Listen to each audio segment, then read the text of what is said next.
Olá, meus amigos, tudo bem? E falando em direito, hoje nós vamos abordar a medida provisória número 922 de 2020.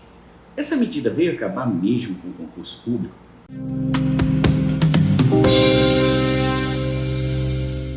Bem, pessoal, essa medida provisória, ela ampliou consideravelmente a possibilidade da contratação temporária no serviço público sem necessidade do concurso.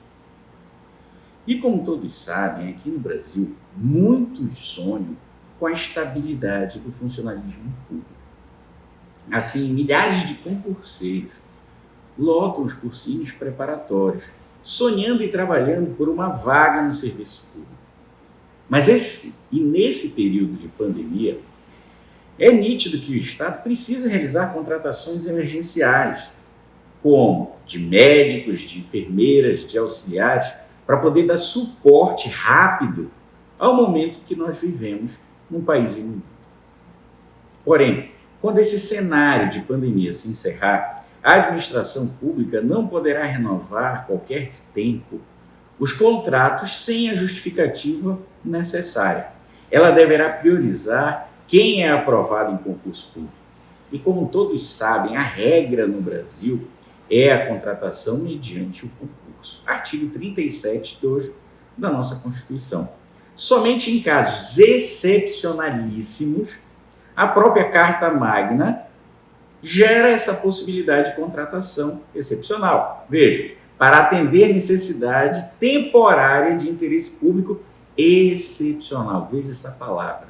Artigo 37(9) da CF. A norma brasileira, a lei que trata sobre a contratação temporária é a 8745 de 93, que originariamente listava, porém, poucas situações onde o concurso poderia ser dispensado, como calamidades públicas, epidemias, censo demográfico do IBGE, contratação de professores substitutos visitantes nas universidades públicas e obras e serviços de engenharia realizados excepcionalmente pelas Forças Armadas. Porém, ao longo do tempo, os sucessivos governos ampliaram o rol de possibilidades de contratação temporária. Pois bem, e se tratando dessa MP, ela não só criou novas hipóteses dessa contratação, mas também flexibilizou o procedimento em diversos pontos. A saber, essa fonte, pessoal, foi tirada do site da ASMER. Poderá haver contratação de pessoa temporária para atuar com pesquisa e desenvolvimento de produtos e serviços no âmbito de projetos com prazo determinado, ou seja, o contrato pode ser de 4 anos, podendo ser prorrogado por até 8 anos. Também poderão ser contratados temporariamente profissionais para trabalhar em atividades que se tornarão obsoletas no curto e médio prazo, pois torna-se desvantajoso à administração pública o provimento efetivo desses cargos. Esse ponto ele vai ser posteriormente regulamentado via decreto federal. O texto também abre a possibilidade de contratação de pessoa para prestar assistência a situações de emergência humanitária que ocasionaram um aumento súbito de ingresso de estrangeiros no país, como ocorreu agora recentemente no caso da imigração de venezuelanos refugiados ao Brasil. Haverá também dispensa do processo seletivo de contratação de pessoal para atender a necessidade decorrente de emergência humanitária e situação de eminente risco à sociedade. O recrutamento de pessoal deve ser feito por processo seletivo simplificado. Essa MP, ela desobriga a publicação no Diário Oficial da União. E como funciona a readmissão, o reaproveitamento deles?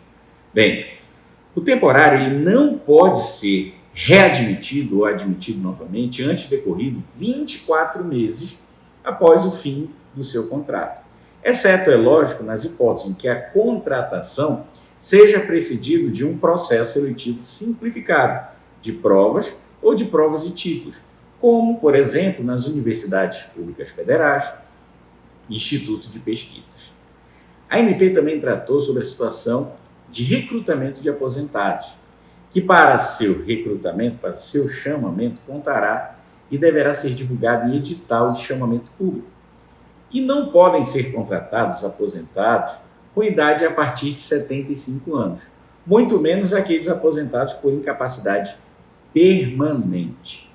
O contrato de trabalho, ele, nesse caso, terá metas de desempenho e o pagamento terá parcela fixa e outra parcela variável, conforme a produtividade.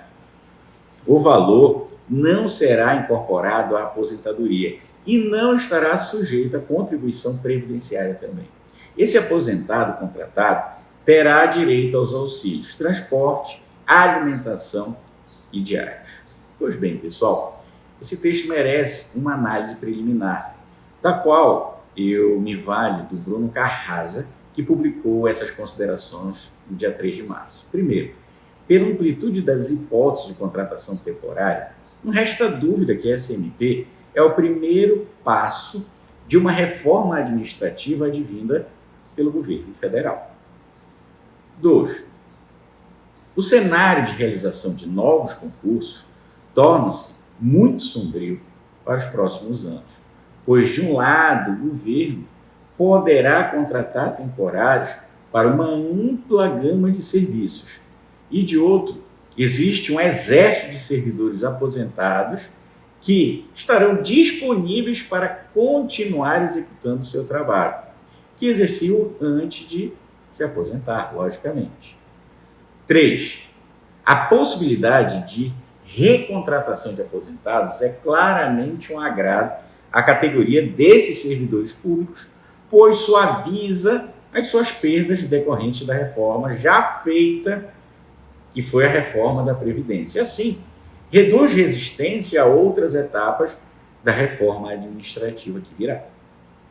Essa MP também, ela é excessivamente vaga nas hipóteses e o que poderá levar a muitos questionamentos judiciais, como já estão ocorrendo, com acusações de burla ao mandamento constitucional da realização do concurso público. Apesar, então, da boa intenção de introduzir métricas de produtividade de pagamento por tarefas, o governo federal ainda não explicou como pretende fazer isso na prática. 6.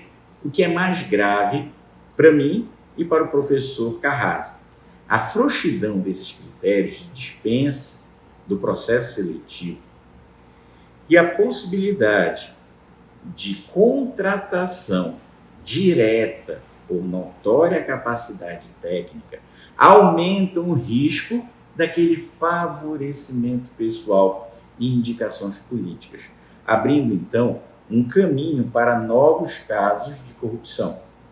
Pessoal, então eu espero ter esclarecido as principais dúvidas sobre esse tema. E para saber mais sobre esses e outros assuntos, acesse o meu site www.endireito.com.br, assine a nossa newsletter e fique ligado nas minhas redes sociais, no Instagram e no Facebook, @André Lobato em Direito, para ficar por dentro de temas sobre pandemia, direito, inovação e mercado de trabalho para bacharéis em direito. Até a próxima!